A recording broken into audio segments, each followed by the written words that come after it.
Hello guys, இன்னைக்கு கேரளால இருக்கிற கோடினி என்ற கிராமத்தோட மிஸ்ட்ரியை பார்க்கலாமா? 1949 வரை இந்த கிராமத்தில் எல்லாரும் நார்மலாக தான் இருந்தாங்க.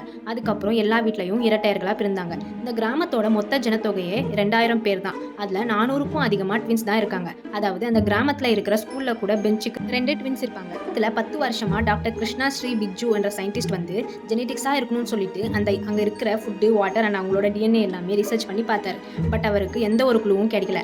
அண்ட் அது ஒரு மெடிக்கல் மிஸ்ட்ரின்னு சொல்லி கைவிட்டுட்டாரு. இந்த கோடினி என்ற கிராமம் தான் வேர்ல்ட்லயே நம்பர் 1 ட்வின்ஸ் இருக்கிற பிளேஸ்னு சொல்றாங்க. ஒரு சில நம்பிக்கையும் ஒரு சில பிரச்சனையும் இருக்கு. அது என்னன்னா, அந்த ஊர் பெரியவங்க சொல்றது அந்த கிராமத்துல பகவதி அம்மன் கோயில் இருக்கு. அங்க குழந்தை இல்லைன்னு வேண்டுனா இரட்டை குழந்தைங்களா பிறக்கும்னு நம்பிக்கை இருக்குன்னு சொல்றாங்க. இதுல பிரச்சனை என்னன்னா, அந்த கிராமத்துல நிறைய ட்வின்ஸா இருக்கிறதுனால போலீஸ் கேஸ் ஆனாலும் எக்ஸாம்லயும் கல்யாணத்திலையும் ஐடென்டிஃபை பண்ண கஷ்டமா இருக்கும். அவங்களுக்கு டிஎன்ஏ கூட ஒரே மாதிரி இருக்கும். உங்கள இந்த வீடியோ பாக்குறவங்க ட்வின்ஸா இருந்தாலோ இல்லைன்னா அந்த கிராமத்துக்கு போயிருந்தாலும் கமெண்ட் பண்ணிட்டு மறக்காம லைக் பண்ணிட்டு சப்ஸ்கிரைப் பண்ணிருங்க.